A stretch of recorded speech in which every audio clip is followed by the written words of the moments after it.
वंदे मातरम कर्मचारी साथियों, विशेषकर ऐसे साथी जो चुनाव ड्यूटी कर रहे हैं, उनके लिए मैंने पिछले वीडियो में पूरा प्रोसेस, एक ही वीडियो में पूरा प्रोसेस लाइव करके बताया था कि जिसमें मतदान सामग्री लेने से लेकर के मतदान बूथ पर जाकर क्या किस तरीके से बूथ तैयार करना है, उसके बाद में सुबह मॉक पोल किस तरीके से करवाना है, वास्तविक पोल किस तरीके से करवाना है, कोई मशीन या यूनिट खराब हो जाती है तो रिप्लेसमेंट का क्या प्रोसेस रहेगा, मॉक पोल के दौरान अगर खराब होती है तो क्या होगा, और वास्तविक पोल के दौरान अगर कोई यूनिट खराब होती है तो कैसे चेंज होगा। इसके अलावा जितने भी अन्य जो भी विशेष परिस्थितियां हैं उनके संबंध में टेस्ट वोट या चैलेंज वोट वगैरह उनके बारे में बताया था। इसके अलावा जो भी मशीन की सीलिंग और उसके बाद में लिफाफे तैयार करने के बाद में जो भी सामग्री काउंटर पे जमा करानी है उससे संबंधित पूरी डिटेल मैंने एक ही वीडियो में कवर करने का प्रयास किया था। और उससे पहले मैंने अलग अलग टॉपिक पे, प्रत्येक टॉपिक पे वीडियो बनाए हुए हैं। टेस्ट वोट क्या होता है, चैलेंज वोट क्या होता है, या अन्य जो भी टॉपिक है, पीआरओ के क्या कर्तव्य है, पीओ फर्स्ट के, पीओ टू के, पीओ थ्री के क्या कर्तव्य है, सभी टॉपिक्स पे मैंने अलग अलग वीडियो बना रखे हैं, तो आप वो जरूर देखें। आज हम बात करेंगे डूज एंड डोंट्स, यानी पीआरओ और जो भी मतदान अधिकारी है उनको किन किन बातों का ध्यान रखना है, कौन कौन सी चीज़ें करनी है और कौन सी नहीं करनी है। डूज एंड डोंट्स ये बहुत ही महत्वपूर्ण है। और एक बार एक तरह से ये पूरी आपके जो भी प्रशिक्षण या जो भी ट्रेनिंग है उसकी समरी हो जाएगी कि जिसमें आपको किन किन बातों का ध्यान रखना है, कौन सी चीज़ें करनी है और कौन सी नहीं करनी है। तो सबसे पहले बात करेंगे डिस्पैच सेंटर से, यानी जहाँ से आप सामग्री लेंगे तो वहाँ आपको क्या क्या करना है। डूज ये तो सुनिश्चित करें कि आपने सब कुछ एकत्र कर लिया, यानी जो भी सामग्री आपको मिलनी थी वो सारी आपके पास आ गई है। मतदान सामग्री जैसा कि नवीनतम उपलब्ध में कराया गया है, और पूर्व निर्धारित अधिकारी पुस्तिका का संस्करण वगैरह। इसके अलावा सुनिश्चित करें कि आपने अपने मतदान केंद्र से संबंधित सीयू, बीयू और वीवीपैट एकत्र कर लिया है, और प्रत्येक यूनिट के पीछे धातु की प्लेट बार कोड के साथ एड्रेस टैग पे लिखी यूनिट आईडी का मिलान कर ले। यानी एक तो जो सीयू या बीयू कोई भी यूनिट होगी उसके ऊपर एक एड्रेस टैग लगा हुआ जिसपे आपके जहाँ भी जा रहे हैं उस मतदान केंद्र का नाम होगा, मशीन के नंबर होंगे। इसके अलावा मशीन के ऊपर और मशीन के पीछे एक बार कोड लगा हुआ, एक पूरा टैग लगा होगा जिसमें भी मशीन के नंबर रहे होंगे, और मशीन के ऊपर भी नंबर प्रिंटेड होंगे। तो आप उससे एक बार मिलान कर लें कि जो भी नंबर है वो सभी जगह एक जैसे हैं, और जिस बूथ पे आप मतदान करवाने जा रहे हैं वो आप जरूर चेक कर लें कि वो सारी सामग्री उसी बूथ के लिए आवंटित की गई है। फिर ये जांचना कि बैटरी पूरी तरह से चार्ज है। इसके बाद कंट्रोल यूनिट को बंद कर लें। सीयू को आपको सिर्फ एक बार ही ऑन करना है, और वो इसलिए कि आप एक बार इसकी बैटरी चेक कर लें, और उसके बाद में उसको कनेक्ट किसी भी हालत में नहीं करना है। जो नवीनतम निर्देश है चुनाव आयोग के, उसमें बताया गया है कि आपको बैटरी और वीवीपैट या जो बैलेट यूनिट है उसको आपस में कनेक्शन है सिर्फ मॉक पोल के समय ही करना है। सामग्री लेते समय या उसके बाद में कहीं भी आपको कनेक्शन नहीं करना है। आप सिर्फ सीयू को ऑन करके उसकी बैटरी चेक कर सकते हैं। उसमें कैंडिडेट एक बार आप चेक करेंगे तो कैंडिडेट कितने हैं वो बता देगा। वो आप जरूर आश्वस्त हो जाएं कि कैंडिडेट की संख्या उसमें सही बता रही है, जितना आपके असेंबली में कैंडिडेट है उतने ही कैंडिडेट शो कर रहे हैं नोटा समेत, और उसके बाद में उसको वापस स्विच ऑफ कर दें। कनेक्ट किसी भी हालत में उसको नहीं करना है। अगला है जांच करें कि उपयुक्त मतपत्र को कागज के को प्रत्येक मतपत्र पर इकाई पर विधिवत चिपका दिया गया है, और मतपत्र स्क्रीन के नीचे ठीक से संरेखित कर दिया गया है, और थंब विल स्विच को उचित स्थान पर सेट कर दिया गया है। ये भी आपको ध्यान रखना है। तो पहले ये जांच कर लें कि जो उपयुक्त कागज मतपत्र है वो जो भी बैलेट यूनिट है उसके ऊपर लगा हुआ होना चाहिए, और उसके स्क्रीन के नीचे होना चाहिए। इसके अलावा जो ऊपर थंब विल है उस पर उचित स्थान पर सेट कर दिया गया। हालांकि ये सारा काम है आरओ लेवल पे होगा, आपको सिर्फ चेक करना है। उसके बाद में चेक करें कि पारगमन के दौरान वीवीपैट के पीछे का जो पेपर लॉक है वो लॉक नॉब है वो ओरिजेंटल नहीं, क्षैतिज अवस्था में हो। ये जरूर ध्यान रखें क्योंकि वीवीपैट है उसको आपको सिर्फ वहाँ मॉक पोल के दौरान ही कनेक्ट करना है, और ट्रांसपोर्ट मोड में यानी जब आप उसको ले जा रहे हैं पारगमन के दौरान उसको लेटी हुई अवस्था में उस नॉब को रखना है। उसके लिए मैंने अलग से वीडियो बना रखा है, और क्षैतिज रूप में इसको रखना है। और इसके अलावा सुनिश्चित करें कि आपको मतदान केंद्र पर उपयोग के लिए सभी प्रकार के वैधानिक और गैर संवैधानिक लिफाफे फॉर्म वगैरह प्राप्त हो गए हैं, क्योंकि काफ़ी सारे फॉर्म भरने पड़ेंगे। तो सारे फॉर्म वगैरह आप चेकलिस्ट से एक बार मिलान कर लें। उसके बाद में डिस्पैच सेंटर से निर्धारित मतदान केंद्र तक जाने से पहले मतदान प्रक्रिया या ईवीएम की कार्यप्रणाली के बारे में किसी प्रकार का कोई संदेह है वो तो दूर कर लें। वैसे 2 बार प्रशिक्षण में आपके सारे संदेह पूरे हो जाएंगे।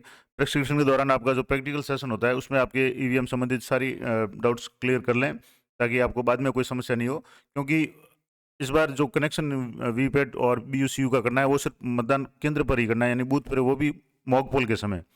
उससे पहले अगर आपके कोई भी शंका है तो आप ट्रेनिंग के प्रशिक्षण के दौरान उसको दूर कर लें, और यदि कोई विसंगति पाई जाती है तो रिटर्निंग अधिकारी या आपके जो भी सेक्टर अधिकारी है उनको सूचित करें। इसके अलावा किसी के पास भी ईवीएम वीवीपैट नहीं ले जाएं, यानी अनाधिकृत स्थान या व्यक्ति है उनके पास में आपको नहीं ले जाना है। आपको जो भी वाहन उपलब्ध कराया गया है, रिटर्निंग अधिकारी द्वारा उपलब्ध कराए गए वाहन का ही प्रयोग करना है और उसी में बैठ करके आपको अपने मतदान केंद्र तक पहुंचना है। ईवीएम वीवीपैट और अन्य सामग्री प्राप्त होने के बाद निर्दिष्ट स्थान पर ही रुकें। इसके अलावा अन्य किसी स्थान पर नहीं रुकें। जो भी निर्धारित स्थान है या जहाँ भी चेक पोस्ट वगैरह है वहाँ उसी रूट का पालन करें। इसके अलावा अब डोंट से यानी क्या क्या आपको नहीं करना है, तो वीवीपैट को चालू और बंद नहीं करें, क्योंकि इससे बैटरी के साथ साथ पेपर रोल भी खत्म हो जाएगा और जिससे मतदान के दौरान समस्या पैदा होगी।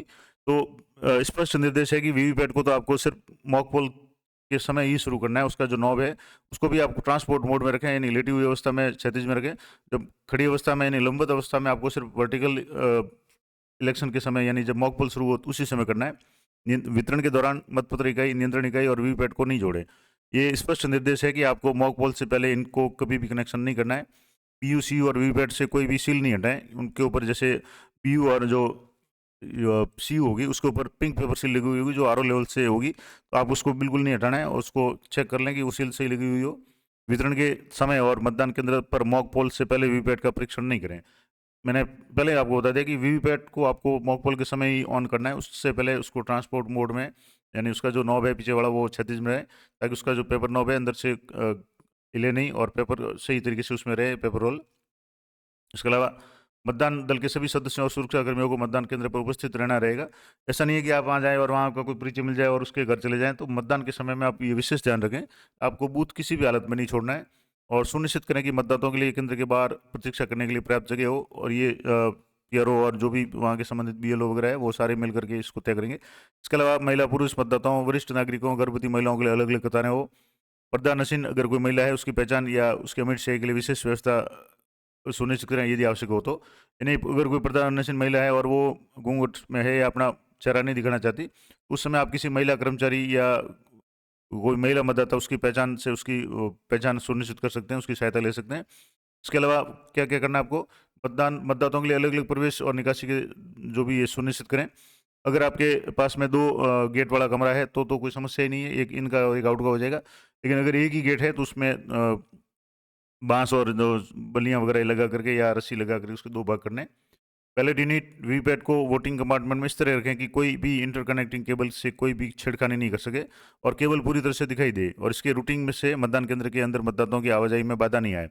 यानी कि जैसे जो वीवीपैट है उसकी केबल है जो सीयू से जुड़ेगी वो 5 मीटर लंबी होगी और 5 मीटर लंबी केबल है तो आराम से उसको आप इस तरीके से सेट करें कि न तो वो मतदान करने वाले जो मतदाता है उनके पाँव में आए, किसी को ठोकर नहीं लगनी चाहिए। इसके अलावा अगर उसके किसी के पाँव में टच होगी तो उसके जो कनेक्शन लूज होने का भी डर रहता है। टेबल से सीयू या जो वीवीपैट वगैरह वो गिर भी सकती है अगर किसी व्यक्ति का है, तो कोशिश ये करें कि उसको साइड से रखें और इसमें जो भी टेबल से नीचे जब केबल आए उसको टैप वगैरह से अच्छी तरह से पैक कर लें और उस साइड में बंद कर दें ताकि उसके ऊपर कोई नहीं जाए। ये आपको वहाँ देख करके इसको सुनिश्चित करना है। कंट्रोल यूनिट चालू करने से पहले कार्यशील ऊर्ध्वाधर स्थिति में पेपर रोल को करें। यानी जब भी वीवीपैट को शुरू करें मॉक पोल के समय उसका जो पीछे वाला नॉब है उसको खड़ी अवस्था में कर लें, ऊर्ध्वाधर यानी वर्टिकल कर लें और इसके लिए वीवीपैट अनलॉक स्थिति में रखें। यानी जब मॉक पोल शुरू हो उस समय ही आपको वीवीपैट का जो लॉक है वो अनलॉक करना है, अन्यथा ट्रांसपोर्ट मोड उसको लॉक में ही रखना है यानी ओरिजेंटली रखना है। इसके अलावा आपको पोलिंग स्टेशन में क्या क्या करना है, तो मतपत्र की गोपनीयता बनाए रखने के लिए सुनिश्चित करें कि मतदाता अधिकारी और एजेंट इस प्रकार बैठें कि मतदाता अपना वोट दर्ज करते हुए उन्हें बिल्कुल दिखाई नहीं देता। यानी सीधी सी बात है कि वोटिंग कंपार्टमेंट है वो एक कोने में हो और जो आदर्श लेआउट बूथ का है वो मैंने पिछले वीडियो में बताया था उसी के अनुसार सीटिंग अरेंजमेंट करें और जो भी मतदान अधिकारी हो तो उनके पीछे एजेंट्स बैठे ताकि जो भी मतदाता PO1 के पास आएगा उसको पीछे वाले बैठे जो एजेंट है वो आराम से उसको पहचान सके और अगर किसी को चुनौती देनी है तो उसी समय पहले नंबर पे ही दे। इसके अलावा PWD यानी जो दिव्यांग मतदाता है या वरिष्ठ नागरिक है, महिला पुरुष निर्वाचक, उनके लिए अलग अलग कतारें सुनिश्चित करें। इसके लिए सहायता के लिए आपके पास में जो भी पुलिसकर्मी वगैरह होंगे उनकी भी आप सहायता लें। इसके अलावा मतदान एजेंट के नियुक्ति पत्रों की जाँच करें और उन्हें RP अधिनियम 1951 की धारा 128 के प्रावधानों के बारे में बताएं और उन्हें आवागमन हेतु प्रवेश पास दिए जाएं। यानी जो भी मतदान एजेंट है उनको एक तो ये बताएं कि कोई भी गवर्नमेंट कर्मचारी नहीं होना चाहिए। इसके अलावा उनको हर समय अपना ID प्रूफ पास में रखना है। उनके जो भी पास या टोकन दिए जाएंगे उनको जो ID प्रूफ दिया जाएगा वो भी अपने धारण रखना है उनके ऊपर। और उसके बाद में जब भी अगर कोई बाहर जाते हैं तो उसका रिलीविंग एजेंट है वो उसमें रहेगा, यानी एक जो कैंडिडेट है वो अपना एक मतदाता, एक एजेंट और 2 रिलीविंग एजेंट नियुक्त कर सकता है। इसके अलावा जो भी विशेष उनको आगाह कर लें कि एक तो जो भी एजेंट है उनको ऑब्जेक्शन करना है, तो मतदाता जब PO1 के पास में आ रहा है तभी ऑब्जेक्शन करे, उसके बाद चुनौती स्वीकार नहीं की जाएगी। दूसरा, वो अगर बूथ से बाहर जाते हैं किसी भी स्थिति में, तो जो उनके पास में जो वोटिंग लिस्ट है, वोटर लिस्ट है यानी निर्वाचक नामावली है, वो लेकर के नहीं जाएँ। और तीसरी इंपॉर्टेंट बात कि किसी भी एजेंट को मोबाइल रखने की अनुमति नहीं है, तो वो आप ज़रूर ध्यान रखें, सुनिश्चित करें कि कोई भी मोबाइल लेकर के अंदर नहीं आए। इसके अलावा सुनिश्चित करें कि मतदान एजेंट जो मतदान केंद्र पर नियुक्त किए गए हैं, उस विधानसभा क्षेत्र की या मतदाता सूची में नामांकित हो। यानी एजेंट है उसी बूथ का या पास वाले बूथ का, कम से कम उस गाँव का वोटर होना चाहिए, और IPICI या अन्य जो भी सरकारी दस्तावेज, जो भी फोटो है, यानी EPIC या अन्य कोई भी दस्तावेज जो उसके पहचान का हो, वो उस समय उसका हमेशा उसके पास रहे। सुनिश्चित करें कि मतदान केंद्र के बाहर मतदान क्षेत्र और मतदान केंद्र द्वारा दी जाने वाली मतदाताओं की विशेषताओं को निर्दिष्ट करने वाला एक नोटिस प्रदर्शित किया जाए।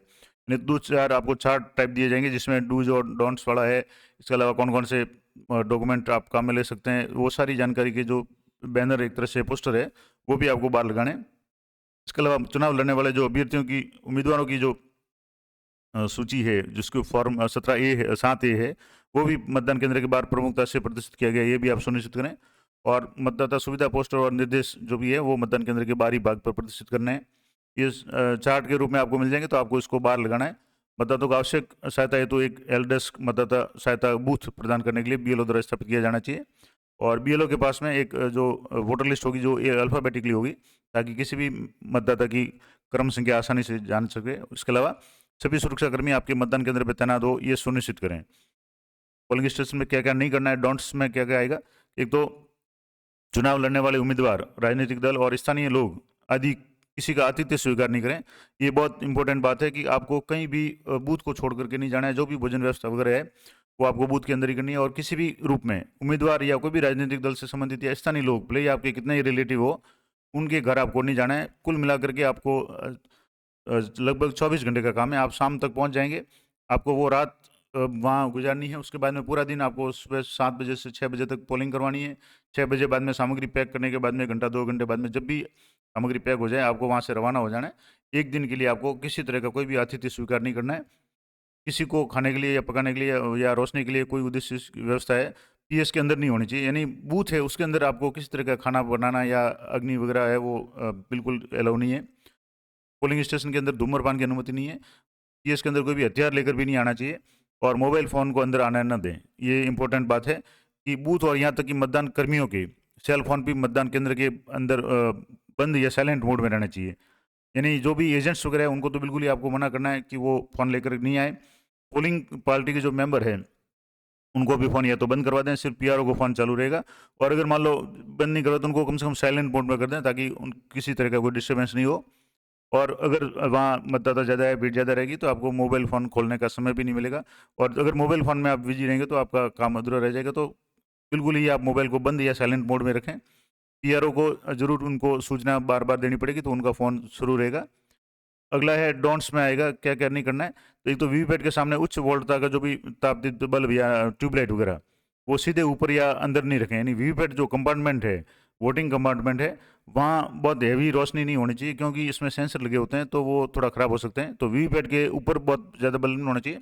मतदान कक्ष में साइड में कहीं भी पर्याप्त रोशनी होनी चाहिए, और इतनी रोशनी होनी चाहिए कि जो वोटिंग कंपार्टमेंट में मतदाता जाता है उसको कैंडिडेट और उनके निशान वगैरह आसानी से दिख जाए। और किसी भी कोई भी खिड़की वगैरह ऐसे नहीं हो कि जो VVM या बैलेट यूनिट या VVPAT के पीछे हो, जिससे कोई व्यक्ति को, जो मतदाता है, उसको मतदान करते हुए वो देख सके। ये आप ज़रूर ध्यान रखें कि जो भी वोटिंग कंपार्टमेंट आप बनाएं उसके पीछे कोई खिड़की दरवाज़ा नहीं हो। अगर मान लो खिड़की दरवाज़ा हो तो उस पर जो भी गत्ते वगैरह लगा करके उसको अच्छी तरह से बंद करवा लें, या उसको बंद स्थिति में रखें। किसी भी हालत में मतदान की गोपनीयता भंग नहीं होनी चाहिए, ये आप ध्यान रखें। और EVM और VVPAT को वेब कैमरा या वीडियो कैमरा के सामने नहीं रखें। और चाहे आयोग द्वारा कोई वीडियोग्राफर हो या कोई भी अगर अधिकृत वीडियोग्राफर आए, तो भी किसी भी हालत में मतदान करते हुए व्यक्ति की शूटिंग नहीं होनी चाहिए, उनका फ़ोटो नहीं आना चाहिए कि वो किस कैंडिडेट को वोट दे रहा है। ये बिल्कुल गोपनीय रहना चाहिए। किसी भी व्यक्ति जो उम्मीदवार या पार्टी से जुड़ा हुआ है को मतदान अधिकारी तो नियुक्त नहीं करें। यानी जो भी मतदान अधिकारी है वो, पहली बात तो सीधी सी बात है कि आपको वहाँ करने की आवश्यकता नहीं होगी। जो भी प्रशासन की तरफ से पार्टी होगी उसी में होगी। अगर आपको किसी और एक्स्ट्रा व्यक्ति की जरूरत पड़ती है या किसी व्यक्ति की तबीयत खराब हो जाए तो आपको जो भी सेक्टर ऑफिसर है उनके पास उपलब्ध जो रिजर्व कार्मिक होंगे उनसे ही आपको काम लेना है। किसी स्थानीय स्तर पे आप किसी व्यक्ति को नियुक्त नहीं कर सकते।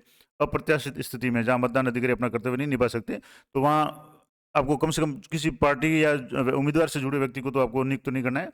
और इसमें आपको कुछ नहीं करना है, सीधी सी बात है। अगर ऐसी कोई स्थिति हो जाती है तो आपको सीधा सेक्टर ऑफिसर से संपर्क करना है। सेक्टर के पास में रिजर्व जो भी मतदान दल होते हैं उसके कार्मिक होते हैं, तो तुरंत आपके वहाँ व्यवस्था हो जाएगी 5-10 मिनट में। और चुनाव से संबंधित कोई भी नेता की तस्वीर या राजनीतिक दल या नारे प्रतीक वगैरह वो पीएस के अंदर यानी पोलिंग स्टेशन के अंदर नहीं होना चाहिए। ये आप चाहते ही श्योर कर लें। और पोलिंग स्टेशन के अंदर क्या नहीं करना है, तो कोई भी अभियान या प्रचार सामग्री पोलिंग स्टेशन के या बूथ के आसपास 100 मीटर के दायरे में प्रदर्शित नहीं की जाएगी, क्योंकि 100 मीटर का जो पूरा दायरा है वो पीआरओ के नियंत्रण में आएगा। इसके अलावा किसी भी राजनीतिक दल के एजेंट को बूथ के अंदर इस तरीके से नहीं बैठाया जाए कि वो मतदाता को उसका वोट रिकॉर्ड करते समय देख सकें। सीधी सी बात है कि जो एजेंट्स है वो जो मतदान अधिकारी PO 1-2 है उनके पीछे ही बैठे, और ऐसे बैठे कि न तो मतदान अधिकारी, न पीआरओ, न एजेंट्स, कोई भी व्यक्ति बूथ में कंपार्टमेंट में जो मतदाता किसी को वोट दे रहा है वो देख नहीं सके। गोपनीयता किसी भी तरीके से भंग नहीं होनी चाहिए। और अगर आदर्श जो बूथ का जो आउटलेट है उसका अगर आप पालन करेंगे तो ऐसी कोई समस्या नहीं आएगी। इसके अलावा अधिकृत व्यक्ति के अलावा कोई भी राजनीतिक दल का सदस्य पीएस के अंदर या 200 मीटर के दायरे में चारों ओर बैठने की अनुमति नहीं दी जाएगी। जो भी जो कैंडिडेट होंगे उनकी तरफ से अगर कोई बूथ वगैरह लगाया जाए मतदाताओं की सुविधा के लिए तो वो भी 200 मीटर के दायरे के बाहर हो, ये आप भी सुनिश्चित करें। और वहाँ जैसे जो सेक्टर ऑफिसर है, बीएलओ है, या जो भी वहाँ के अधिकारी वगैरह है, वो पहले से आपको इसमें उन्होंने 200 मीटर का दायरा तय किया होगा, निशान भी लगाया होगा। तो कोई भी मतदान जो कार्मिक है या इलेक्शन का जो भी उम्मीदवार है वो 200 मीटर के दायरे में अपना बूथ नहीं लगा सकता। ये आप सुनिश्चित कर लें, एक बार देख लें। और मतदाता द्वारा वोटिंग कंपार्टमेंट में मतदान करते समय किसी भी फोटोग्राफर या व्यक्ति को तस्वीर लेने की अनुमति नहीं दें, क्योंकि आजकल हर युवा के पास में मोबाइल है और सेल्फी का एक तरह से चलन है। तो ये उसको पहले से मना करे कि आपको मोबाइल अंदर नहीं लाना है, मोबाइल आप बाहर रखे आएँ। और इसके अलावा क्या करना है, तो नियंत्रण इकाई द्वारा पैनल पर प्रदर्शित डिस्प्ले को समझना चाहिए। यदि निर्देशित हो तो अधिकृत वीडियोग्राफर हो तो वीडियोग्राफर है वो मॉक पोल की कार्रवाई का वीडियो करवाना चाहिए, उसमें कोई समस्या नहीं है। लेकिन जो वास्तविक पोल के दौरान है, कम से कम किसी भी हालत में, भले ही वो आयोग द्वारा अधिकृत वीडियोग्राफर हो, मतदाता की गोपनीयता भंग नहीं होनी चाहिए। वो कंपार्टमेंट में जाकर के शूटिंग नहीं ले सकता, ये ध्यान रखें। मॉक पोल के लिए बैलेट यूनिट, वीवीपैट जो भी है उसको कंपार्टमेंट में ही रखा जाना चाहिए। यानी जैसे जो वास्तविक पोल होगा उस तरीके से ही आपको मॉक पोल करवाना है। ऐसा नहीं है कि एक टेबल पे आपने वीवीपैट रख दिया, एक टेबल पे सीयू, एक टेबल पे बीयू, और आप वहाँ मॉक पोल करवा रहे हैं। मॉक पोल को वास्तविक स्थितियों के अनुसार ही करना है। एक तरह से वास्तविक पोल ही है, सिर्फ फर्क इतना है कि इसमें वापस डाटा क्लियर करना है। और ये मतदान एजेंट है उनको एश्योर करने के लिए कि जो भी मशीन है वो सही काम कर रही है। तो जहाँ मतदान अधिकारी होता है, मतदान एजेंट के साथ उपस्थित रहेगा। यानी जब मॉक पोल होगा तो एक मतदान अधिकारी और एजेंट्स है वो कंपार्टमेंट में जाएंगे और क्रमवार प्रत्येक कैंडिडेट को एक एक वोट दे करके इस तरीके से क्रम से वोट देंगे, और कम से कम 50 वोट आपको दिलवाने हैं। और सभी जो भी खड़े हुए उम्मीदवार है, सभी जो कैंडिडेट्स हैं उनको समान मात्रा में वोट मिलने चाहिए, ये ध्यान रखें। तो अपना जो एजेंट है उनके साथ में एक मतदान अधिकारी PO 1, 2, 3 कोई भी हो, वो भी वहाँ उपस्थित रहे। और वीवीपैट में सभी कागज़ की पर्चियाँ का परिचालन का निरीक्षण करना होगा कि पर्चियाँ सही गिर रही है। उसके बाद वीवीपैट पर वर्टिकल में पेपर रोल लगाएं, और वैसे आपको रोल लगाने की आवश्यकता नहीं होगी, लॉक लगाएं। लॉक जैसे लगा हुआ होगा तो आपको लॉक को ऑन करना है। जैसे ही सारा कनेक्शन हो जाएगा वीवीपैट का सीयू से और बीयू का वीवीपैट से, उसके बाद में पहले आप जब पावर ऑन करें सीयू का, उससे पहले आपको इसका जो पीछे वाला जो नॉब है उसको आपको वर्टिकल करना है, यानी खड़ी स्थिति में करना है, चालू हालत में करना है। उसके बाद में मॉक पोल के दौरान कम से कम 50 वोट डाले जाने चाहिए और उम्मीदवार एजेंट की उपस्थिति में मॉक पोल किया जाना चाहिए। और जैसे निर्देश है चुनाव आयोग के कि वास्तविक जो मतदान 7 बजे शुरू होगा तो उससे 90 मिनट पहले यानी 5 बज के 30 मिनट पे वो मॉक पोल की प्रक्रिया शुरू कर देनी है, क्योंकि 50 कम से कम वोट आपको डलवाने हैं और उसके बाद में मशीन को क्लियर करना है, सील करना है, उसमें टाइम लगेगा। एजेंट्स को आप शाम को ही पाबंद कर दें कि आपको नियत समय पे आना है। अगर मान लो कोई एजेंट नहीं आता है तो आपको अधिकतम 15 मिनट तक इंतजार करना है, उसके बाद आप मॉक पोल की प्रक्रिया शुरू करें, नहीं तो आप लेट हो जाएंगे। तो ये ध्यान रखें। अब जैसे मॉक पोल के दौरान क्या करना है, कंट्रोल यूनिट का क्लियर बटन दबाएं सबसे पहले, ताकि जो भी उसमें कोई भी वोट हो तो वो 0 हो जाए, शून्य हो जाए। और एजेंट्स को दिखा दें, टोटल वोट का बटन दबाकर भी दिखा दें कि उसमें कोई भी वोट नहीं है मशीन में। इसके अलावा जो ड्रॉप बॉक्स है उसको भी खाली करके एक बार चेक करके देख लें कि उसमें कोई पर्ची नहीं है। मॉकपोल वीवीपैट पेपर पर्चियों का भंडारण और सील करने की प्रक्रिया का पालन करें और वास्तविक से पहले वीवीपैट के ड्रॉप बॉक्स में को थ्रेड और एड्रेस टैग का प्रयोग कर सील करें। यानी जब मॉकपोल हो जाए उसके बाद में जो वास्तविक प्रक्रिया शुरू हो उस समय वीवीपैट का जो ड्रॉप बॉक्स है जिसमें स्लिपें गिरेंगी उसको भी आपको स्लिप एड्रेस टैग से सील करना है। लेकिन मॉकपोल के दौरान इसको खुला रखना है क्योंकि उसमें जो भी पर्चियाँ होगी उनको आपको काउंट करके काले लिफाफे में बंद करना पड़ेगा। और जो 7 पर्चियाँ जब शुरू होगी वीवीपैट वो अपनी चेकिंग की गिरेगी तो वो आपको एक अलग रखनी है। तो सारी ब्लैक जो लिफाफा होगा उसमें रख करके उसको सील करके उसके ऊपर पिंक पेपर सील लगानी है और उस पर मीठासीन अधिकारी की मोहर लगेगी। जो भी पर्चियाँ उसके पीछे मॉकपोल स्लिप का मोहर लगेगी और पोलिंग एजेंट्स के हस्ताक्षर वगैरह भी उस लिफाफे पे करवा लें। ड्यूरिंग मॉकपोल क्या करना है कि कोई भी अभियान या प्रचार सामग्री पीएस के भीतर या उसके आसपास के 100 मीटर के दायरे में प्रदर्शित नहीं की जाएगी। किसी भी राजनीतिक दल के एजेंट को बूथ के अंदर इस तरह की नहीं बैठाया जाएगा कि वो देख सकें। ये तो सारा हो गया। इसके अलावा अधिकृत व्यक्ति के अलावा कोई राजनीतिक दल का सदस्य पीएस के अंदर 200 मीटर के दायरे में चारों ओर बैठने की अनुमति नहीं दी जाए और मतदान कक्ष में मतदान करते समय किसी भी वीडियोग्राफर या व्यक्ति को तस्वीर लेने की अनुमति नहीं दें। अब इम्पोर्टेंट बात क्या क्या करना है, तो नियंत्रण इकाई के परिणाम अनुभाग को हरे पेपर सील यानी ग्रीन पेपर सील से आपको सील करना है। मॉकपोल के बाद में जब आप मशीन की सीलिंग करें तो सबसे पहले तो आप सीयू का पावर ऑन ऑफ कर दें क्योंकि सीलिंग जो है वो बंद हालत में होनी चाहिए। मशीन में पावर ऑफ कर दें एक बार। उसके बाद में उसके ऊपर पहले आप ग्रीन पेपर सील उसमें इंसर्ट कर दें। फिर जो स्पेशल टैग है, विशेष टैग है पीले कलर की, वो आप लगा दें। उसके बाद में उसका जो ऊपर का ढक्कन बंद करके उसके ऊपर जो ग्रीन पेपर सील है उसका जो ए वाला भाग है वो ऊपर, बी वाला नीचे रहेगा, ग्रीन भाग ऊपर, रेड भाग नीचे रहेगा और उसको ऊपर इस तरीके से चिपकाएं कि ए के ऊपर बी वाला भाग आ जाए और उसके ऊपर जो भी नंबर है ग्रीन पेपर सील के वो भी दिखे। उससे पहले ग्रीन पेपर सील पे या एड्रेस टैग वगैरह जो भी आप काम में ले रहे हैं उन पे पीआरओ वगैरह खुद हस्ताक्षर करें और एजेंट्स के भी हस्ताक्षर करवा लें और उसके बाद में मशीन की सीलिंग करें। उसका पूरा प्रोसेस मैंने अलग से वीडियो बना करके बताया हुआ है, तो वो आप एक बार जरूर देखें कि किस तरीके से मशीन की सीलिंग करनी है। इसके अलावा पीठासीन अधिकारी का भाग एक रिपोर्ट जो है मॉकपोल सर्टिफिकेट वो उसी समय तैयार करें। ऐसा नहीं है कि आप शाम के समय सारे डॉक्यूमेंट तैयार करें तो आपका काम बहुत डिले हो जाएगा। आपको इतना पूरे दिन में काफ़ी समय मिल जाएगा क्योंकि 7 बजे से लेकर शाम 6 बजे तक यानी लगभग 11 घंटे मतदान होगा। तो उस समय आप जब भी समय मिले या तो आप जैसे मॉकपोल हो गया उसके बाद मॉकपोल का सर्टिफिकेट तैयार करें। जो पीठासीन अधिकारी की रिपोर्ट है उसका जो भाग 1 है वो मॉकपोल सर्टिफिकेट से संबंधित है, तो वो आप उसमें क्लियर कर दें कि उसमें क्लियर का बटन दबा दिया है। एजेंट्स के भी साइन करवा लें, पोलिंग पार्टी के मेंबर्स के भी उस पर साइन है। तो सारा काम आप समय समय पर करते रहें। शाम के भरोसे नहीं रहे कि शाम को सारा काम कर देंगे तब आप नहीं कर पाएंगे। तो जो भी काम आपको जिस समय करना है, जैसे मॉकपोल हो गया उसके बाद में मॉकपोल से संबंधित जो भी रिकॉर्ड्स वगैरह है वो काला लिफाफा सील करना वगैरह वो सारा काम उसी समय कर लें और उस पर मतदान एजेंटों के हस्ताक्षर कर लें। इसके बाद में पीठासीन अधिकारी रिपोर्ट के भाग 1 जो मैंने अभी बताया, मैं मतदान अधिकारी ये बताते हैं कि वास्तविक मतदान शुरू होने से पहले मॉकपोल सीयू से हटा दिए यानी जो भी मशीन उसको क्लियर कर दिया है। मॉकपोल वीवीपैट पर्चियाँ वीवीपैट ड्रॉप बॉक्स से हटा दी गई है और अन्य मतदान अधिकारी के हस्ताक्षर ले लें। तो ये कहने का मतलब हुआ कि यहाँ मैंने आपको जो इसका फॉर्म बताया था पीठासीन अधिकारी की रिपोर्ट का भाग 1 मॉकपोल सर्टिफिकेट, उसमें पीआरओ के अलावा सभी जो भी मतदान अधिकारी है PO 1 2 3 इनके और एजेंट्स के साइन है। इसका मतलब है कि सभी की सामूहिक जिम्मेदारी है। ऐसा नहीं कि सिर्फ पीआरओ की जिम्मेदारी, सभी की जिम्मेदारी और सभी देख करके ही मॉकपोल का जो डाटा क्लियर का वास्तविक देख करके मशीन को चेक करके टोटल बटन को आप एक बार चेक कर रहे हैं, 2 बार टोटल बटन दबाने कोई फर्क नहीं पड़ता, लेकिन आप आश्वस्त हो जाएं कि मशीन में एक भी वोट नहीं है। क्योंकि अगर आप मशीन सील कर दी उसमें कोई वोट रह गया तो फिर आपकी परेशानी हो जाएगी और पूरी पार्टी की जिम्मेदारी होगी। तो ये विशेष ध्यान रखें क्योंकि आप भी साइन कर रहे हैं, PO 1 हो 2 या 3 कोई भी हो उस सर्टिफिकेट पर साइन करें, इसका मतलब आपकी भी जिम्मेदारी है, ये ध्यान रखें। और PS में मॉकपोल के अंत में नियंत्रण इकाई में प्रदर्शित दिखाई गई तारीख समय की जांच करें और नोट कर लें और साथ ही वास्तविक तिथि और समय के साथ दोनों के बीच में कोई विसंगति है तो वो भी मॉकपोल में इसका उल्लेख है। आप मॉकपोल का प्रत्येक कॉलम है वो भरेंगे तो उसमें अगर समय में कुछ अंतर है, मामूली कुछ सेकंड का अंतर है तो बात अलग है, बाकी अगर ज़्यादा अंतर है तो आप उसको नोट करना है और पीठासीन अधिकारी की डायरी में भी इसको नोट करना है।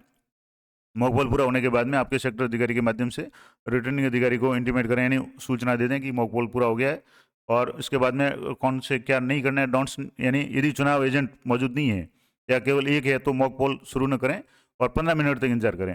जैसे 90 मिनट पहले का मतलब 5:30 पर मॉकपोल शुरू करना है, तो एक भी एजेंट नहीं है तो आपको कुछ समय तक इंतजार करना है, लेकिन अधिकतम 15 मिनट तक इंतजार करना है। 15 मिनट तक कोई भी एजेंट आ जाता है तो अच्छी बात है, नहीं आता है तो आपको अपना काम शुरू करना है और जब भी एजेंट आए उनको शामिल करते रहें, और उनको लास्ट में जब मॉक पोल का रिजल्ट बताएंगे तो उसको एकदम क्लियर हो जाएगा कि जिसने वोट डाले थे उतने के उतने वोट सीयू में आ रहे हैं, उतनी की उतनी पर्चियाँ हैं वो कैंडिडेट की आ रही है। तो और कम से कम 50 वोट डाले बिना मॉक पोल बंद नहीं करें, ये ध्यान रखें। और कंट्रोल यूनिट के पीछे के डब्बे को मोम के साथ सील नहीं करें, क्योंकि अभी आपको इसकी सीलिंग करनी है, डाटा क्लियर वगैरह करना है, तो ये सारा ध्यान रखें। मॉक पोल सहित कम से कम एक वोट है नोटा सहित प्रत्येक उम्मीदवार को देना नहीं भूलें। यानी मॉक पोल के दौरान प्रत्येक कैंडिडेट को वोट देना है, और कम से कम 50 वोट देने हैं। 50 से ज़्यादा हो सकते हैं लेकिन कम नहीं होंगे। और मॉक पोल के लिए बीयू, सीयू और वीवीपैट को टेबल पर नहीं रखें, यानी जो वास्तविक मतदान के समय जिस स्थान पर रखना है, जैसे बीयू और वीवीपैट को कंपार्टमेंट में रखना है, तो आपको वहीं रख करके मॉक पोल करवाना है। ऐसा नहीं कि, और सबसे मैं इंपॉर्टेंट बात बता दूं कि इस बार चुनाव आयोग ने लगभग 50% जो बूथ है, यानी लगभग आधे बूथ पे तो जो वेबकास्टिंग का प्रावधान किया हुआ है। तो वेबकास्टिंग का मतलब हो गया कि आप जो भी कर रहे हैं वो सारा रिकॉर्ड हो रहा है, उसको आपको जिला प्रशासन या चुनाव आयोग जयपुर से, दिल्ली से, कहीं भी उसको चेक कर सकते हैं। तो आप बिल्कुल अक्सर से चुनाव आयोग के निर्देशों की पालना करें। ऐसा नहीं कि मॉक पोल आप एक टेबल पे सीयू रख दी, पास वाले टेबल पे बीयू और वीवीपैट रख दी और आप उसी समय मॉक पोल करवा रहे हैं। मॉक पोल भी आपको वास्तविक पोल के अनुसार ही उसी स्थिति में रखवाना है। जैसे बीयू और जो वीवीपैट है वो कंपार्टमेंट में रहेगा तो वहीं रखना है। सारी प्रक्रिया है आपको निर्देशानुसार ही पालन करवानी है, ताकि आपको कोई समस्या नहीं हो। और मतदान दिवस पर मॉक पोल के समापन के बाद कोई भी मॉक पोल पर्चियाँ वीवीपैट स्लिप में कंपार्टमेंट में नहीं छोड़ें। यानी मॉक पोल समाप्त हो जाए, मशीन में आप आश्वस्त हो जाएं कि सारे कैंडिडेट जिस इसको वोट दिए थे उतने उतने वोट इसमें शो हो रहे हैं। उसके बाद में पर्चियाँ बाहर ले लें, पर्चियों को एक बार चेक कर लें और उसमें अंदर से हाथ फेर करके पूरा देख लें कि जो वीवीपैट का जो स्लिप कंपार्टमेंट है उसमें कोई भी स्लिप अंदर नहीं रहनी चाहिए। उसके बाद इसकी वास्तविक पोल से पहले इसको जो स्लिप का जो कंपार्टमेंट है उसको भी सील करना है।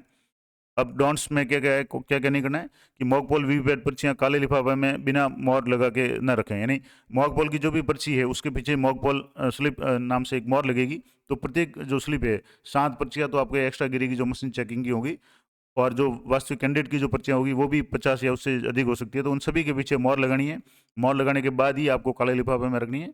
और मॉक पोल के दौरान ईवीएम की गिनती का वीवीपैट पर्चियों की गिनती से मिलान करना नहीं भूलें। यानी ईवीएम में जितने कंट्रोल यूनिट में एक कैंडिडेट को जितने वोट शो हो रहे हैं, मान लो सभी को आपने 8-8 वोट दिए, तो सभी कैंडिडेट के 8-8 वोट मशीन पे भी शो होंगे और वीवीपैट की पर्चियों पे भी शो होंगे। ये आप मिलान जरूर करें, क्योंकि इसका आपको रिकॉर्ड है वो रखना पड़ेगा। उसमें पीठासीन अधिकारी का जो प्रपत्र 1 है उसमें सारा रिकॉर्ड आएगा, और मॉक पोल सर्टिफिकेट आप तैयार करेंगे तो उसमें प्रत्येक कैंडिडेट को कितने कितने वोट दिए, मशीन में कितने शो हो रहे हैं, वीवीपैट की पर्चियों में कितने शो हो रहे हैं, वो सारे आपको दिखाने पड़ेंगे, लिखने पड़ेंगे। तो ये आप सुनिश्चित कर लें। पीठासीन अधिकारी की रिपोर्ट का जो भाग है उसमें मॉक पोल प्रमाण पत्र लेना नहीं भूलें, और उसमें एजेंट के साइन करवाने हैं मॉक पोल सर्टिफिकेट में, और जो भी मतदान कर्मी है उनके भी साइन होंगे। वास्तविक मतदान शुरू होने से पहले सीयू से मॉक पोल का डाटा क्लियर करना नहीं भूलें। सारा काम हो जाए, एक बार आप चेक कर लें प्रत्येक कैंडिडेट को जितने वोट दिए थे उतने को तो वोट है, उसके बाद में उसको क्लियर करना जरूर करें। और क्लियर डायरेक्ट अगर क्लियर करेंगे तो नहीं होगी। जो मशीन है वो सीआरसी पे काम करती है। पहले आपको क्लोज का बटन दबाना है, फिर रिजल्ट का बटन दबाना है, और रिजल्ट में आप मिलान कर लें, उसके बाद में आपको क्लियर का बटन दबाना है, तभी मशीन है उसी क्रम में काम करेगी। और सीयू वीवीपैट के ड्रॉप बॉक्स का परिणाम अनुभाग की सीलिंग के बिना वास्तविक मतदान शुरू नहीं करें, और एजेंट के हस्ताक्षर ले लें। जब मॉक पोल का डाटा क्लियर कर लें उसके बाद में आपको सीयू को सबसे पहले पावर ऑफ करना है, और पावर ऑफ करने के बाद में उसकी सीलिंग करनी है, जिसमें ग्रीन पेपर सील है, उसके अलावा जो स्पेशल टैग है, एड्रेस टैग लगा दें। उसके बाद में जो वीवीपैट का जो ड्रॉप बॉक्स है जिसमें स्लिपें गिरेगी उसको भी आपको एड्रेस टैग से सील करना है। अब कमेंसमेंट और ड्यूरिंग पोल, यानी मतदान के दौरान या मतदान की समाप्ति पे क्या क्या चीज़ें ध्यान रखनी है, तो डू में क्या करना है और डोंट्स में यानी क्या नहीं करना है। तो एक तो सुनिश्चित करें कि मतदान निर्धारित समय पर प्रारंभ हो, और ये तभी प्रारंभ होगा जब आप 90 मिनट पहले मॉक पोल शुरू कर देंगे, नहीं तो इसमें डिले हो जाएगा। पीठासीन अधिकारी मतदान अभिकर्ताओं की उपस्थिति के बिना वोटिंग कंपार्टमेंट में प्रवेश नहीं करें। पीठासीन अधिकारी को या किसी भी मतदान अधिकारी को मॉक पोल के अलावा कभी भी पूरे पोलिंग के दौरान आपको वोटिंग कंपार्टमेंट पर नहीं जाना है। सिर्फ एक ही स्थिति में जाना है कि जब टेस्ट वोट की बात आए। और टेस्ट वोट क्या होता है, नियम 49 MA के तहत टेस्ट वोट होता है, और उसके संबंध में मैंने विस्तार से वीडियो बना रखा है, वो आप जरूर देखें। टेस्ट वोट की स्थिति के अलावा और मॉक पोल के अलावा किसी भी पीठासीन अधिकारी या मतदान अधिकारी को आपको वोटिंग कंपार्टमेंट में नहीं जाना है, ये ध्यान रखें। दूसरा, इस बार मैंने आपको पहले बता दिया कि वहाँ जो भी वेबकास्टिंग है, तो आप ऐसी गलती कभी नहीं करें कि आपकी जो भी जो ड्यूटी है वो संदेह के दायरे में आए। आपको पूरी तरह से पारदर्शी रहने के साथ साथ आपका जो व्यवहार है उसमें भी पारदर्शिता दिखनी चाहिए, ये ज़रूर सुनिश्चित करें। और सभी उपस्थित लोगों को इसके बारे में बताएं। मतदान की गोपनीयता बनाए रखने के संबंध में लोग प्रतिनिधित्व अधिनियम 1951 की धारा 128 और इसके उल्लंघन के संबंध में जो भी चेतावनी वगैरह है उसके बारे में आप एक बार बता दें। अनपढ़ मतदाताओं को मतदान के समय ईवीएम का उपयोग कैसे करें और वोट कैसे डालें, इसके लिए एक डमी बीयू का जो आपको चार्ट मिलेगा वो पीआरओ के पास में रहेगा। वो आप कैंडिडेट को समझा सकते हैं कि जो भी मतदाता है उनको समझा सकते हैं कि इस तरीके से आपको ये जो कैंडिडेट के निशान होंगे इसके सामने नीला बटन होगा, उस बटन को आपको दबाना है। लेकिन आपको वोटिंग कमांडमेंट में जाकर के अपने हाथ से बटन वगैरह नहीं दबाना है, ये ध्यान रखें। ये डमी जो कार्डबोर्ड है उसकी सहायता से आप उसको समझा सकते हैं, वो भी कमांडमेंट के बाहर निर्धारित प्रारूप में घोषणा पत्र के अनुदेश के अनुसार पढ़ें। यानी जो भी घोषणा हो, मतदान समाप्ति की घोषणा, मतदान शुरुआत की घोषणा वगैरह, वो सारी घोषणाएं करें। और पीआरओ या अन्य स्टाफ अक्सर वोटिंग कमांडमेंट में नहीं जाने चाहिए क्योंकि इससे शिकायतों की गुंजाइश रहती है। मैंने कहा कि आपको अपना जो व्यवहार है वो उसमें पारदर्शिता दिखनी भी चाहिए और कोशिश करें कि आपको वोटिंग कमांडमेंट जाने की जरूरत ही नहीं पड़े। आपके पास में डमी कार्ड है बीयू का, उसको आप पता करके मतदाताओं को समझा सकते हैं। अमिट शाही का प्रबंध के संबंध में उचित सावधानी रखें क्योंकि अमिट शाही है वो उससे गिरने के वगैरह से डॉक्यूमेंट वगैरह खराब हो सकते हैं, तो उसका विशेष ध्यान रखें। और मतदान समाप्ति तक वीवीपैट का जो पेपर रोल है उसको नॉब को चालू नहीं करें, यानी उसको मतलब बंद नहीं करना है। कहने का मतलब होगा कि जो वीवीपैट का जो पीछे का नॉब है, जब आप मतदान शुरू करेंगे तो उसको वर्टिकल कर देंगे, उसके बाद में जब मतदान समाप्त हो जाए तो उसको अनिवार्य रूप से हॉरिजॉन्टल कर दें ताकि उसके अंदर का जो भी पेपर रोल वगैरह है वो डिस्टर्ब नहीं हो। उसको ट्रांसपोर्ट मोड में वापस कर दें। इसके अलावा क्या क्या करना है, आगंतुक सीट यानी जो विजिटर सीट है उसका आप रख रखाव करना है। और जो भी अधिकारी चुनाव आयोग द्वारा निर्धारित वो आते हैं उनसे प्रविष्टियाँ जरूर लें, उनके साइन करवा लें, किस समय आए, कितने वोट पड़े, वो सारी जानकारी उसमें जो भी कॉलम दिए हुए हैं वो समय समय पर भरवाते रहें। और केवल वीवीपैट को बदला गया हो तो मॉक पोल करने की आवश्यकता नहीं है। और यदि पूरा सेट प्रतिस्थापन के मामले में मतदान के दौरान पूरे सेट पर जो मॉक पोल है नोटा सहित करवाना है, लेकिन एक एक वोट दे करके। ये मैंने स्पेशल पूरा एक अलग से वीडियो बना रखा है जिसमें अगर किसी भी समय कोई भी मशीन खराब हो जाती है, मशीन का मतलब कोई भी यूनिट खराब हो जाती है, अगर बीयू खराब हो गई, सीयू खराब हो गई या वीवीपैट खराब हो गई, मॉक पोल के दौरान अगर कोई भी यूनिट खराब होती है तो स्पेशल यूनिट ही बदली जाएगी।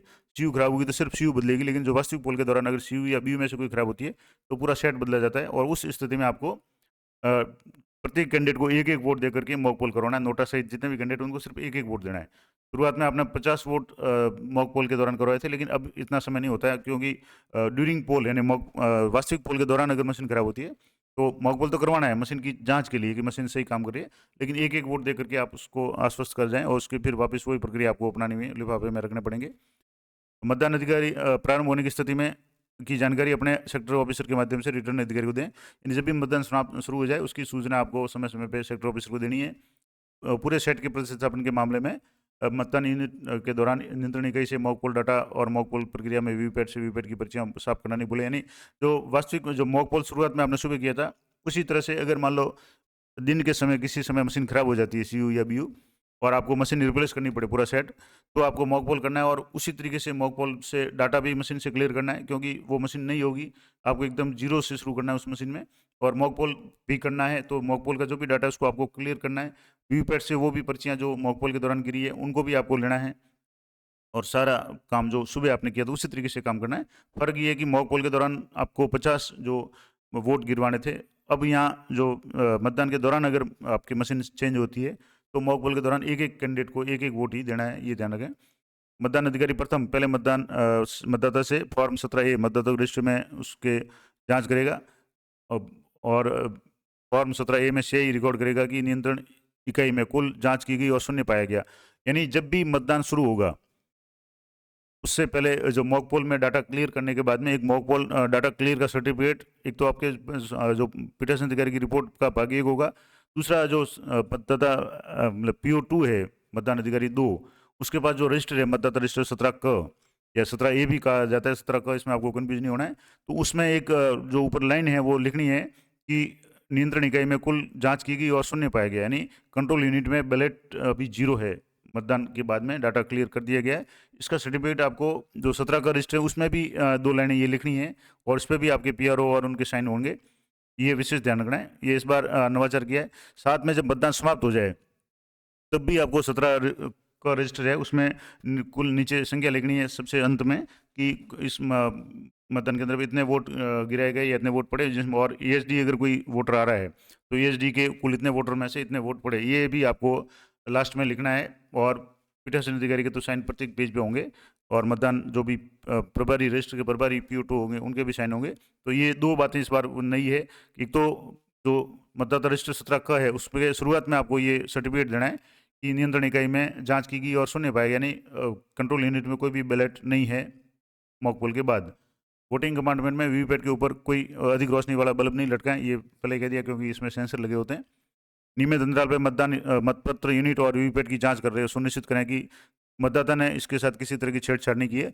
तो अगर मान लो आप समय समय पे, जैसे खास करके जो वोटिंग कंपार्टमेंट पे है, तो आपको दूर से ही चेक करना है कि किसी मतदाता ने वो बीयू है उसके ऊपर कोई निशान तो नहीं लगाया, किसी कैंडिडेट विशेष के आगे कोई कई लोग जो कुछ शरारती तरह के होते हैं, वो कई बार क्या होता है किसी कैंडिडेट विशेष के नाम के आगे कुछ निशान लगा देते हैं, जिससे जो मतदाता है वो भ्रमित हो जाता है। तो ऐसी जांच है वो आप जरूर कर सकते हैं, लेकिन उसके लिए आपको दूर से ही चेक कर लेना है और कुल मिलाकर के आपके व्यवहार में ऐसा दिखना चाहिए कि आप पारदर्शी तरीके से काम कर रहे हैं, तब आपको कोई समस्या नहीं होगी।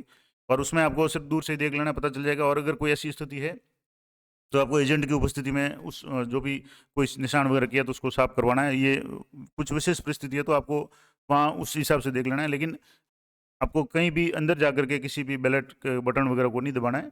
और अगर जाएँ तो आपके पास में जो एजेंट वगैरह है वो भी साथ में हो, ताकि आपके उसमें कहीं किसी तरह का कोई संदेह नहीं हो। बैलेट यूनिट, कंट्रोल यूनिट और वीवीपैट को कनेक्ट और डिस्कनेक्ट करते समय कंट्रोल यूनिट को पावर ऑन न करें, यानी जो भी कनेक्शन करें आप उस समय सीयू हमेशा पावर ऑफ होनी चाहिए, क्योंकि चालू हालत में कनेक्शन करेंगे तो उसमें समस्या आ सकती है।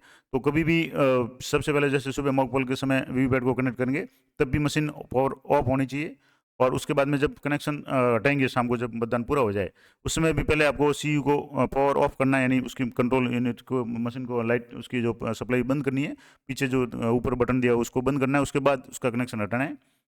और क्या क्या ध्यान रखना है, समय समय पर कुल मत की जांच करें, यानी सीयू को और आपके जो 17 का रजिस्टर है उसमें आप मिलान करते रहें समय समय पे, क्योंकि सीयू का टोटल बटन आप कभी भी दबा करके चेक कर सकते हैं कि कुल कितने वोट पड़े, और 17 का रजिस्टर से उसका मिलान होना चाहिए। कुछ विशेष परिस्थितियों में हो सकता है 1-2 वोट 17 का में ज़्यादा हो, जैसे नियम 49 ओ या 49 एम के तहत कोई कैंडिडेट आ गया या वोटर आ गया तो बात अलग है। बाकी सामान्य रूप से दोनों में जो मिलान है वो सेम होना चाहिए।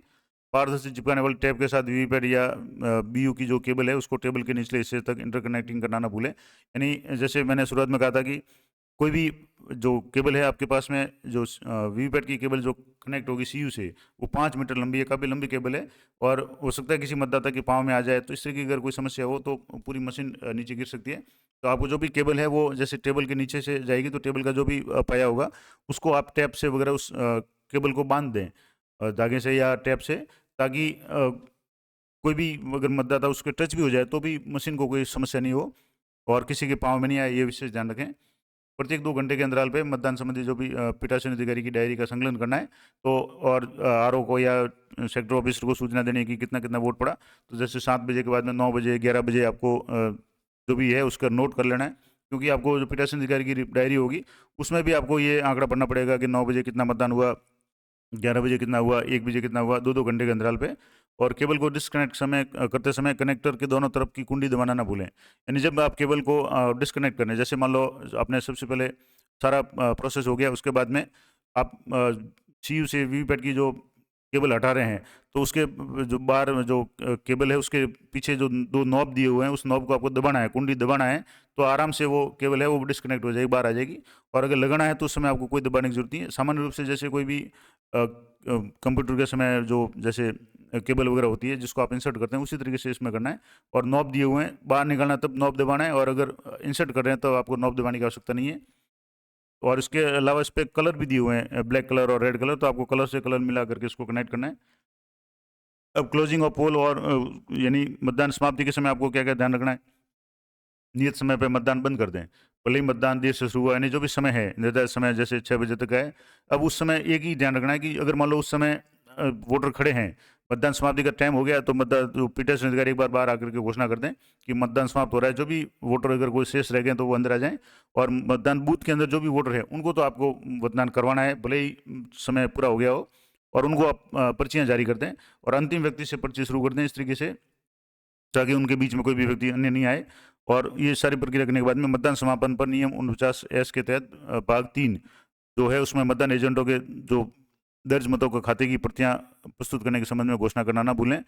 सुनिश्चित करें कि कोई अतिरिक्त व्यक्ति नियत समय के बाद में कतार में शामिल नहीं हो, और इसीलिए शामिल नहीं हो तो इसके लिए आपका सीधा सा है कि आप जो भी मतदाता खड़े हैं मान लो 6 बजे भी आपके पास में 15 मतदाता खड़े हैं, तो 15 मतदाताओं को पीआरओ एक पेपर पे स्लिप बना करके उनके साइन करके क्रम संख्या लेकर के 1 से लेकर के 15 तक, और पीछे से शुरू कर दें। जो सबसे लास्ट कैंडिडेट है उसको आप 1 नंबर दे दें, 2 नंबर दे दें, और जो PO1 के पास खड़ा है उसको 15 नंबर दे दें। तो उसके बाद में कोई भी अगर बीच में आएगा तो उसके पास पहली बात तो पर्ची नहीं होगी, उसको आपको अलाउ नहीं करना है। लेकिन उस समय मतदान समाप्ति के समय जो भी मतदाता बूथ के अंदर है उनको आपको वोट करवाने। तो इस सबसे बढ़िया तरीका है कि इसमें पर्चियां बांट दें ताकि कोई समस्या नहीं हो। मतदान पूरा होने के बाद में वीवीपैट को उसके कैरिंग केस में सील करने से पहले वीवीपैट की जो पावर बैटरी है उसको निकालना नहीं भूलें, क्योंकि वीवीपैट की जो पावर बैटरी है उसको आपको सील नहीं करना है। तो वो जब मतदान समाप्त हो जाए तो सबसे पहला काम तो ये करेंगे, वीवीपैट का जो भी पीछे का नॉब है उसको आप ट्रांसपोर्ट मोड में कर दें, यानी ओरिजेंटल कर दें, लेटी हुई अवस्था में कर दें। जो खड़ी अवस्था में था उसको आप लेटा दें, और उसके बाद में उसकी बैटरी निकालना नहीं भूलें, क्योंकि उसकी बैटरी है वो इतनी होती है और वो ख़राब हो जाती है। तो उसको आप बैटरी को निकालना है। सुनिश्चित करें कि अंतिम मतदाता द्वारा उपरोक्त प्रक्रिया के अनुसार मतदान करने के बाद नियंत्रण इकाई पर क्लोज का बटन दबाया गया है। क्लोज बटन का पूरा सा एक तरह से कह सकते हैं, जो पीटरसन अधिकारी की रिपोर्ट है उसका जो भाग 3 है वो सिर्फ क्लोज बटन से संबंधित है। इतना इंपॉर्टेंट है कि क्लोज बटन अगर आप नहीं दबाएंगे तो एक तरह से जैसे मान लो मशीन है वो चालू रहेगी, और जिस दिन आपने मतदान करवाया उसके बाद में वो मशीन है स्ट्रॉन्ग रूम में बंद रहेगी, और जिस दिन गणना होगी उस समय जब मशीन खोलेंगे तो उस समय उसकी बैटरी डाउन हो जाएगी, तो मशीन चालू नहीं होगी। उस समय बहुत ज़्यादा परेशानी हो जाती है। तो आपको अनिवार्य रूप से जब भी मतदान समाप्त हो जाए कंट्रोल यूनिट पे क्लोज बटन अवश्य दबाना है, और क्लोज बटन दबाने के बाद में पीठासीन अधिकारी और जो भी मतदान अधिकारी है उनके साइन भी होंगे उस एक पीठासीन अधिकारी रिपोर्ट का जो भाग 3 है वो सिर्फ क्लोज यूनिट बटन दबाने के लिए ही पूरा एक भाग तैयार किया गया है। यानी कि चुनाव आयोग ने इस बार इतने बैरियर लगा दिए हैं कि गलती चाहकर भी गलती नहीं हो सकती। अगर आप सही जो भी फॉर्मेट का पालन करेंगे तो कहीं भी कोई भी गलती की कोई गुंजाइश नहीं रहेगी, कोई भूल की गुंजाइश रहेगी नहीं, क्योंकि क्लोज बटन के लिए भी आपका एक फॉर्मेट है पूरा, और उसमें पीठासीन अधिकारी सहित विभिन्न जो भी दूसरे अधिकारी है PO1, 2, 3 इनके भी साइन हो रहे हैं और इनकी भी जिम्मेदारी है। तो इनमें से 4 प्लस एजेंट्स सभी इसको सुनिश्चित करेंगे कि क्लोज बटन दबाया गया है, वो अपने साइन करेंगे। तो ये विशेष ध्यान रखना है। मॉक पोल के दौरान या वास्तविक मतदान के दौरान EVM के प्रतिस्थापन के मामले में जैसा भी हो भाग और इसमें मतदान से समाप्त पीठासीन अधिकारी की रिपोर्ट बनाना नहीं भूले। यानी ये सारे जो भी प्रपत्र है वो आपको पढ़ने हैं। फॉर्म 17C के भाग 1 आइटम 6 में CU में दर्ज की गई वोटों की संख्या नोट करना नहीं भूले। यानी जब क्लोज बटन दबाएं उससे पहले आप टोटल बटन दबा करके चेक कर लें कि मशीन में कितने वोट पड़े हैं, क्योंकि उसकी एंट्री भी आपको जगह जगह करनी पड़ेगी। जैसे 17 रजिस्टर है, 17 जो फॉर्म मतले का पत्र है, जो एजेंट्स को भी उसकी कॉपी देनी पड़ेगी, वहाँ भी आपको करनी पड़ेगी। तो ये नोट कर लें। मतदान की समाप्ति पे CU पे क्लोज बटन दबाना नहीं भूले। ये इसका तो पूरा अलग से एक फॉर्मेट भी होगा जो भाग 3 होगा रिपोर्ट का। तो ये बहुत ही इंपॉर्टेंट है। क्लोजिंग ऑफ द पोल, इसमें क्या करना है कि मतदान समाप्ति के समय पीठासीन अधिकारी की डायरी में CU पर प्रदर्शित मतदान समाप्ति की तिथि और समय नोट कर लें। यानी जब भी वोटिंग समाप्त हो रही है वो समय नोट कर लें, क्योंकि हो सकता है कि 6 बजे बाद भी कोई वोटर हो तो 6 से आगे का भी समय हो सकता है, लेकिन 6 का से पहले का समय नहीं हो सकता। ये विशेष ध्यान रखें। और CU को स्विच ऑफ करें और डिस्कनेक्ट करें, फिर वीवीपैट वगैरह इनको अलग करें। यानी सबसे पहले आपको कंट्रोल यूनिट का पावर ऑफ करना है, उसके बाद उसको डिस्कनेक्ट जो भी केबल वगैरह वो करनी है। मतदान एजेंट की उपस्थिति में वीवीपैट का पावर पैक निकालें, यानी उसकी बैटरी निकालनी है। उसके बाद में वीवीपैट को पहले उसकी जो नॉब है उसको भी आप हॉरिजॉन्टल कर दें लेटी अवस्था में, और मतदान समाप्ति के बाद नियम 49S के तहत CU में दर्ज वोटों का एक खाका तैयार करें, यानी कंट्रोल यूनिट में कितने वोट है। इसके अलावा फॉर्म 17C उसका भाग 1 है, 2 भाग होते हैं, उसका जो दूसरा भाग है वो मतगणना में काम आता है। 17 फॉर्म C किस तरीके से पढ़ना है उसका पूरा मैंने लाइव प्रोसेस एक वीडियो में करके बताया, तो वो आप जरूर देखें। तो 2 प्रतियों में तैयार करना चाहिए, 2 क्या ज़्यादा प्रतियां करनी पड़ेगी, क्योंकि प्रत्येक एजेंट को आपको इसकी प्रति देनी है। तो उसकी कॉपी आपको लगभग 10 कॉपी मिलेगी 17 की, तो वो आप तैयार कर लें। और इसके अलावा ड्यूरिंग डीलिंग EVM और VVPAT after close of poll close हो जाए, यानी मतदान समाप्त हो, उसके बाद में कंट्रोल यूनिट को पावर ऑफ कर दें। मतदान इकाइयाँ, नियंत्रण इकाई और वीवीपैट को डिस्कनेक्ट करने से पहले सुनिश्चित करें कि वीवीपैट का पावर पैक नहीं हटा दिया है। यानी वीवीपैट की एक तो बैटरी निकालनी है, और उसके ड्रॉप बॉक्स में जो भी पर्चियाँ बरकरार है उसको आपको छेड़ना नहीं है उसको, क्योंकि वो सील किया हुआ है। और ballot unit, control unit, VVPAT को उनके संबंधित केस में रख दिया गया, ये आप सुनिश्चित करें। और पीठासीन अधिकारी की डायरी के लिए दिए गए परफॉर्मा के अलावा किसी भी अन्य परफॉर्मा का उपयोग नहीं करें। यानी जो भी फॉर्मेट आपको दिए गए हैं वही फॉर्मेट आपको काम में लेने हैं। अन्य फॉर्मेट या जो अनाधिकृत कोई फॉर्मेट है आपको अपने हाथ से कुछ नहीं बनाना, सारी सामग्री आपको दी हुई है। और सीलिंग के समय EVM और वीवीपैट पे सही एड्रेस टैग लगाना नहीं भूलें, यानी जो भी वापस सील करें तो उस समय भी एड्रेस टैग लगाना है। उसके बाद में सुनिश्चित करें कि जो कैरी केस के दोनों किनारों पर उद्देश्य से प्रदान किए गए छिद्रों के माध्यम से धागा डाल दें। यानी जो उसका कैरिंग बॉक्स होगा CU का BU का, उसको भी आप धागा डालकर उसको बांध दें, क्योंकि ट्रांसपोर्ट के समय अगर आप हाथ में पकड़ेंगे तो अगर वो लूज रहेगा तो हो सकता है उसमें से मशीन गिर जाए। तो ऐसी स्थिति में आपको धागे से उसके जो दोनों सिरे हैं उसको सील कर देना। उसके बाद में एड्रेस टैग लगाना है और सील कर देना दोनों सिरों को। और PS पे और मौजूद जो भी पीटरसन अधिकारी हुए उनके भी यहाँ हस्ताक्षर करवा लें। फिलिंग के समय EVM VVPAT और उनके कैरी केस पे मोम नहीं लगाएं, ये ध्यान रखना है। आपको धागे से सील करके उसके ऊपर एड्रेस टैग लगा देनी है। सुनिश्चित करें कि अभ्यर्थी या उनके मतदान अभिकर्ता इच्छुक हो, उन्हें अपनी मोहर लगाने की अनुमति भी दे सकते हैं एड्रेस टैग वगैरह पे। और सुनिश्चित करें कि मतदान समापन पर जिन उम्मीदवार या मतदान एजेंट ने बैलेट यूनिट कंट्रोल यूनिट की कैरिंग केस पर अपनी सील चिपका दी है, उनका नाम मतदान के पश्चात घोषणा में पीटरसन अधिकारी द्वारा किया गया है। यानी जहाँ भी एजेंट के साइन है मतदान समाप्ति घोषणा वगैरह, वहाँ सारे साइन आपको करवाने हैं। तो ये पूरा प्रोसेस मैंने आपको बता दिया कि क्या क्या चीज़ें आपको ध्यान रखनी है। ये बहुत ही इंपॉर्टेंट बात है। और एक बार एक तरह से ये पूरा रिवीजन हो गया आपका कि क्या क्या काम करना है और क्या नहीं करना है। डूज एंड डोंट से काफ़ी इंपॉर्टेंट है। तो एक बार आप ये वीडियो जरूर देख लें, अपने साथियों को भी शेयर कर लें। और पूरा प्रोसेस मैंने एक वीडियो में, एक लगभग घंटे में पूरा प्रोसेस मैंने आपको बताया, वो वीडियो भी आप जरूर देखें। तो इसके अलावा जितने भी कार्य हैं PO 1, 2, 3 के, PRO के, या विशेष परिस्थितियां हैं, टेस्ट वोट है, टेंडर वोट है, चैलेंज वोट है, कौन कौन सी परिस्थितियों में क्या क्या, प्रॉक्सी वोट क्या होता है, ESD क्या है, सभी टॉपिक्स पे मैंने अलग अलग वीडियो बना रखे हैं। तो आप जब भी समय मिले वो वीडियो जरूर देखें, ताकि आपका कोई भी कन्फ्यूजन नहीं रहेगा और अच्छी तरह से आप चुनाव करवाएं। सभी को बेस्ट ऑफ लक। आशा करता हूँ ये जानकारी आपके लिए उपयोगी रहेगी। अधिक से अधिक साथियों को शेयर करें। और इसके अलावा अगर आप सरकारी कर्मचारी हैं, क्योंकि आप पोलिंग में जा रहे हैं तो सरकारी कर्मचारी तो है ही, आपके पे मैनेजर से संबंधित, अगर शिक्षा विभाग से जुड़े हुए हैं तो साला दर्पण से संबंधित किसी भी तरह की कोई भी समस्या है तो प्रत्येक टॉपिक पे मैंने वीडियो भी बनाए हुए हैं और आप वीडियो में कमेंट करके पूछ सकते हैं। मैं यथासंभव जब भी समय मिलेगा आपके प्रश्नों का उत्तर देने का प्रयास करूंगा। तो मिलते हैं नेक्स्ट वीडियो में, तब तक जय हिंद, जय भारत।